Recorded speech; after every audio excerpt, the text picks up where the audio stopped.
श्री गणेशाय नमः. अवधूत चिंतन श्री गुरुदेव दत्त. श्री स्वामी समर्थ. जय जय स्वामी समर्थ. देव म्हणतात, बाळा, येणारा काळ तुझ्यासाठी खूप काही सुख आणि आनंदाच्या बातम्या घेऊन येत आहे. हा आठवडा जो पुढील काही तासात तुला चमत्कार देणारा ठरणार आहे. बाळा, जेव्हा तुम्ही ती प्रार्थना माझ्याकडे केली आहे, ती विनंती माझ्याकडे केली आहे, तर आजपासून या क्षणापासून निश्चिंत व्हा. ज्या क्षणाला तुमच्यापर्यंत हा दैवी संदेश येईल तिथपर्यंत तुमच्या आयुष्यात खूप काही असे परिवर्तन घडताना तुम्ही पाहाल.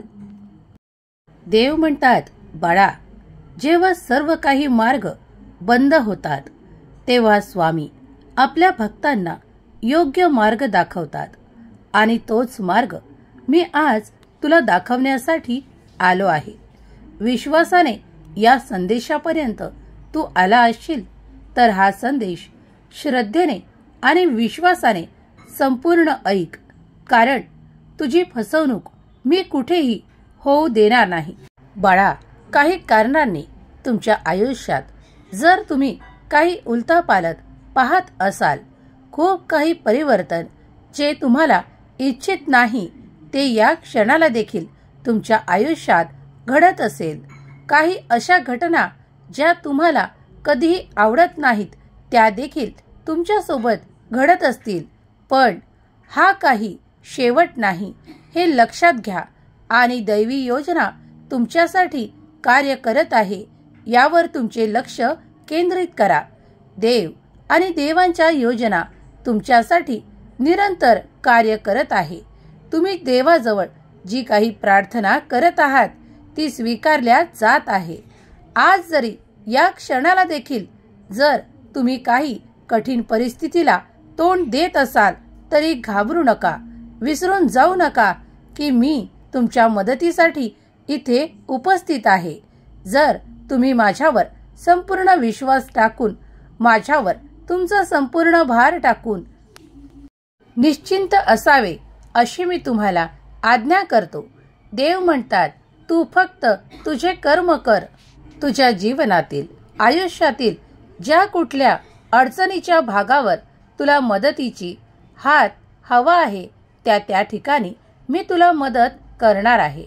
बाळा, निश्चिंत राहा, कारण माझी मदत तुला त्या क्षणाला देखील प्राप्त होईल ज्या क्षणाला तुला असं वाटेल की सर्व काही संपले आहे, आता काहीही शिल्लक नाही. पण देवाचा आशीर्वाद त्या क्षणाला तुझ्यासाठी कार्य करेल. तेव्हा तू निश्चिंत राहा आणि मनात कुठलीही भय, भीती, शंका बाळगू नकोस, कारण देवाचे कार्य हे तुमच्या विचारांच्या पलीकडे असते. दैवी चमत्कार हे तुमच्यासाठी कुठल्याही क्षणी घडायला तयार असतात, कारण देव ते तुमच्याकडे देऊन तुमचे भाग्य परिवर्तित करू इच्छितात, कारण देवाने तुमचे काही चांगले कर्म पाहिले आहे. देव म्हणतात, माझ्या प्रिय मुला, माझ्यावर विश्वास ठेव. तुला आज जी काही कठीण वेळ वाटत आहे ती तुझ्यासाठी सुखाची वेळ बदलण्यात येईल. बाळा, काळ जरी थोडा कठीण असला तरी घाबरू नको. मी सदैव तुला सहाय्य देऊन पुढे नेऊ इच्छितो. तुझ्या त्या प्रगतीच्या दिशेने तुला तो हात देईल आणि तुझे ते कार्य पूर्ण करण्यास तुला काहीतरी मदत मिळेल आणि ज्यामुळे तुझे ते कार्य संपन्न होईल. देव म्हणतात, बाळा, माझ्यावर विश्वास ठेव, कारण मी तुझ्यासाठी तो मार्ग उघडणार आहे जिथून तुला ते सहाय्य प्राप्त होईल. तू अशा योजनेचा भाग बनायला जात आहेस जी योजना तुझ्यासाठी देवांनी आखलेली आहे. पूर्वीच काही कारणांमुळे तुम्ही तिथपर्यंत पोहोचू शकला नाही, परंतु आज आणि आता या क्षणापासून तुमच्यासाठी असे काही मार्ग देव उघडू इच्छितात ज्यावर तुम्ही फक्त एक पात्र बनाल आणि तुम्ही पुढे चालाल तेव्हा तेव्हा तुम्हाला ते मोठे यश प्राप्त होताना दिसून येईल. विश्वास ठेवा, देवाजवळ तुमच्यासाठी अफाट योजना आहेत. काही अशा संधी आहेत ज्या तुम्हाला प्राप्त होताच तुमच्या आयुष्याचे सोने तुम्हाला करता येईल. त्या संधी तुमच्याकडे चालून येतील. देवाचा आशीर्वाद आणि देव तुम्हाला मदत करायला इथे उपस्थित आहे. तुम्ही फक्त देवाची प्रार्थना करा आणि देवाच्या मार्गदर्शनाखाली ते कार्य करण्यास सुरुवात करा. मोठे यश तुमच्या दिशेने पुढून चालून येईल. देव म्हणतात, बाळा, तू अशा हंगामात प्रवेश मिळवत आहेस जिथे तुझ्यासाठी मोठे यश ठेवण्यात आले आहे. देवांची कृपा निरंतर तुझ्यावर आणि तुझ्या संपूर्ण कुटुंबावर होत आहे. याचा अनुभव तुला या एका रात्रीतून सुद्धा येईल. कारण माझी विशेष सेवा तू केली आहे आणि ती माझ्यापर्यंत आली आहे. मी ती स्वीकार करत आहे आणि तुला त्यामुळे आशीर्वादित करत आहे की आजपर्यंत तुम्ही ज्या काही संघर्षात होता तो संघर्ष आज संपून जाईल. या रात्रीतून तुमच्यासाठी जीवन परिवर्तन करणारे आशीर्वाद तुमच्या दिशेने येतील. होय, देव तुला सांगतोय. देव तुला इतरांसारखा फसवणार नाही. विश्वास ठेव. पुढील 3 मिनिटात तुमच्या भाग्यात तो चमत्कार नाही झाला तर सांग. कारण आजचा हा संदेश तुमच्यापर्यंत येऊन पोचणे हा देखील एक चमत्कारच आहे.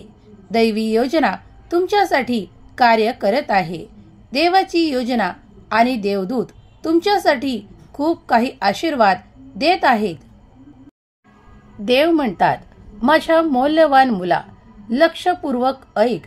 मी तुमचा स्वर्गीय पिता आहे आणि मी तुम्हाला हे जाणून घ्यायचे आहे की तिथे तुमच्या जीवनाबद्दल एक प्रमुख निवड केली गेली आहे. देव म्हणतात, बाळा, तुमचे संपूर्ण जीवन सूर्यापेक्षा जास्त प्रकाश पसरवणार आहे. म्हणून वरील चमत्कारिक आशीर्वादाच्या हंगामासाठी स्वतःला तयार करा. कारण या हंगामात तुम्ही प्रवेश करणार आहात ते देवांची इच्छा आहे. देव तुम्हाला त्या हंगामात प्रवेश करण्यासाठी प्रमुख मानतात आणि तुम्हाला तो मार्ग दाखवू इच्छितात ज्यामुळे तुमचे जीवन अगदी सुंदरतेने आणि कुठल्याही कमतरतेशिवाय जे तुम्हाला हवे आहे ते पूर्ण केल्या जाईल. देव म्हणतात, माझ्या प्रिय बाळा, पुढील 1 ते 2 दिवसात तुमच्यासाठी असे काही परिवर्तन होणार आहे ज्यामुळे तुमच्या मागची पीडा, तुमचे संकट, तुमचे ते दुःख आणि त्या तुमच्या यातना बंद होऊन तुम्हाला ते सुख, ते आनंद आणि आनंदाचे क्षण देण्यात येतील. तुमच्या मागचे दारिद्र्य संपून जाऊन तुमच्यासाठी असे आरोग्याचे आशीर्वाद प्राप्त होतील आणि तुमचे दुःख निरसन करण्यासाठी देव देवदूतांना पाठवत आहेत. तुमच्यासाठी देवांकडे अनेक योजना आहेत ज्या तुमच्यासाठी इथून पुढे राबवण्यात येणार आहे. देवांचे कार्य तुमच्यासाठी सतत आणि अविरत सुरू आहे. देव म्हणतात, माझ्या प्रिय मुला, तू विश्वासाने या संदेशापर्यंत आला आहेस तेव्हा हा संदेश शेवटपर्यंत ऐक आणि या संदेशातील आशीर्वादांचा मनापासून आणि पूर्ण शक्तीसह स्वीकार कर. कारण मी ते तुझ्यासाठी देत आहे. देव म्हणतात, बाळा, या संदेशापर्यंत तू जर आला असशील तर तुझ्या मागची पीडा हरण करणे हे माझे कर्तव्य आहे. तेव्हा हा संदेश तू शेवटपर्यंत ऐकावा अशी मी तुला आज्ञा करतो. जो कोणी माझा प्रिय बाळ हा संदेश शेवटपर्यंत ऐकेल त्याला ते असलेले कर्ज खूप काही काळापर्यंत सहन करावे लागणार नाही. त्या पीडा त्याच्या नष्ट होतील आणि त्याचे कर्ज देखील कमी होताना त्याला अनुभवायला येईल. त्याच्यासाठी आर्थिक चमत्कार यापुढील आठवड्यात तो प्राप्त करणार आहे. जो तो त्याच्यासाठी प्रयत्न करत आहे आणि माझ्याकडे प्रार्थना देखील करत आहे, त्याला त्यातून ते मोठे यश प्राप्त होणार आहे, कारण तो मनापासून माझी प्रार्थना करत आहे. आर्थिक समस्या त्याच्या सुटणार आहेत. जो माझ्याकडे ती प्रार्थना करत आहेत, त्या बाळाला मी या संदेशाच्या माध्यमातून सांगू इच्छितो की त्याची ती पीडा संपून त्याला ते सुख, ते आर्थिक प्रश्न सुटण्याचे सुख प्राप्त होणार आहे. देव म्हणतात, आजची परिस्थिती पाहून घाबरून जाऊ नकोस. संयम ठेव, धीर ठेव. मी तुझ्यासाठी खूप काही अशा योजना आखत आहे ज्यामुळे तुला ते आर्थिक प्रश्न सहन करावे लागणार नाहीत. इथून पुढे तुला ती मदत दिल्या जाईल. बाळा, संयम ठेव, धीर ठेव आणि जेव्हा तू पुढे जाशील, आपले कर्म पूर्ण करशील, तेव्हा तुझ्या दिशेने तो चमत्कार होऊन तुला ते सुख प्राप्त होईल. तुझी आर्थिक विवंचना सोडवण्यासाठी मी तो मार्ग तुला नक्की दाखवेल. यावर विश्वास ठेव. तुझे प्रयत्न देखील सुरू ठेव, कारण तू त्या प्रगतीच्या दिशेने वाटचाल करशील आणि हे प्रयत्न करत असतानाच तुला माझा चमत्कार प्राप्त होईल. तेव्हा प्रयत्न करायला विसरू नका, कारण तुमच्या दिशेने मोठे चमत्कार होण्याची वेळ येत आहे. तेव्हा तुम्ही सज्ज असावे अशी मी तुम्हाला आज्ञा करतो. देव म्हणतात, बाळा, तू जे काही यावर्षी प्रयत्न करशील त्यात तुझ्यासाठी उपचार, मदत आणि खूप मोठे सहाय्य आणि आर्थिक प्रश्न सोडवून तुला ते सर्व काही प्राप्त होईल. तुमच्या कुटुंबातील आजपर्यंत कोणीही ते स्थान प्राप्त केले नाही, असे स्थान पुढील काही काळात तुम्ही प्राप्त करणार आहात. तुमचे जीवन स्तर एवढे उंचावणार आहे की जिथपर्यंत आज तुमच्या कुटुंबातील कोणीही त्या स्तरावर पोहोचलेले नाही, पण तुम्ही एक निवडक असाल त्या जागी पोहोचणारे, कारण देवाने तुमचे कर्म पाहिले आहेत. तुम्ही ती अपेक्षा ठेवत आहात, तेव्हा देव तुम्हाला ते मोठे यश प्रदान करून त्या जागी नियुक्त करणार आहेत. देवांची योजना तुमच्या विचारांच्या खूप काही पलीकडे आहे. कधी कधी तुम्ही जे काही मागता त्याच्याही पलीकडे देव तुम्हाला आशीर्वादित करण्यासाठी तत्पर असतात. तेव्हा ते आशीर्वाद स्वीकार करा आणि आनंदी होण्यासाठी तयार राहा. आनंदाची बातमी तुमच्याकडे, तुमच्या दिशेने येत आहे. देव तुमच्या दिशेने अशी संधी आणि असे उपाय पाठवू इच्छितात ज्याचा उपयोग तुम्ही तुमच्या आयुष्यात केला की तुम्हाला ती भरभराट प्राप्त होईल. देव तुमच्या दिशेने आनंदाची बातमी पाठवत आहेत. त्याचा मनापासून स्वीकार करा आणि आनंदी व्हा.